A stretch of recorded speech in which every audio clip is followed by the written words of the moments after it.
الحمد لله الحمد لله وكفى وسلام على عباده الذين اصطفى أما بعد فأعوذ بالله من الشيطان الرجيم بسم الله الرحمن الرحيم قال الله تبارك وتعالى في كتابه المجيد والفرقان الحميد وذكر فإن الذكرى تنفع المؤمنين.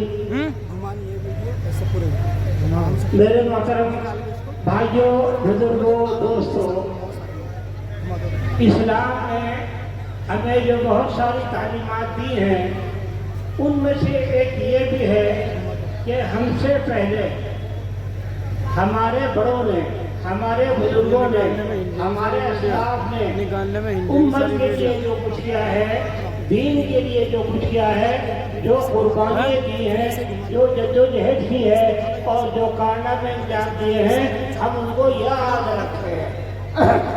آپ حضرات جو دین سے، جو قرآن سے اور سیرت سے واقف ہوں گے، انہیں معلوم ہوگا کہ نبی پاک صلی اللہ علیہ وسلم کی احادیث میں اس طرح کی بہت باتیں ہیں جن سے معلوم ہوتا ہے کہ آپ نے قدیم واقعات، قدیم احوال اور قدیم قصے ذکر فرمائے.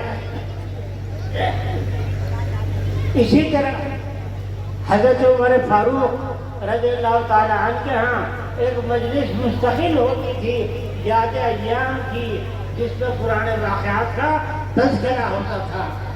آج ہم اور آپ جو یہاں بیٹھے ہیں وہ آج کے دن کی مناسبت سے کچھ باتیں یاد کرنے کے لیے بیٹھے ہیں. آج 15 اگست ہے. 15 اگست کیا ہے؟ وہ اس ملک کی، اس خطے کی انگریزوں سے جانے کی تاریخ ہے، اس کا دن ہے. یہ بات کیا ہے، قصہ کیا ہے، معاملہ کیا ہے؟ میرے بھائیوں، دنیا میں کوئی بھی غیرت مند قوم اس بات کو برداشت نہیں کرتی، اس بات کو گوارا نہیں کرتی کہ اس پر باہر کے لوگ حکومت کریں.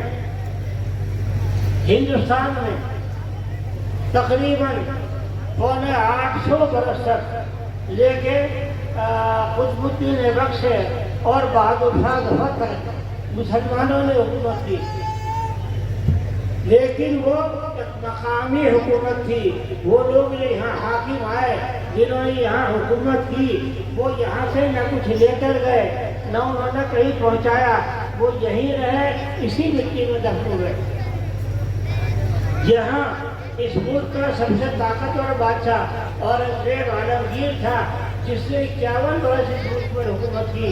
لیکن سن 1707 میں اورنگزیب کی حکومت کے بعد اس کے وارث نالائق نکلے اور وہ اس کی بڑی سلطنت کو سنبھال نہ سکے، جس کا نتیجہ یہ ہوا کہ خاندان میں انتشار ہوا. پورے ملک میں جگہ جگہ مختلف لوگوں نے، طاقتور افراد نے اپنی اپنی حکومتیں، اپنا نظام اور اپنا کنٹرول قائم کر لیا، جس سے فائدہ اٹھا کر انگریزوں کو سر اٹھانے کا موقع ملا.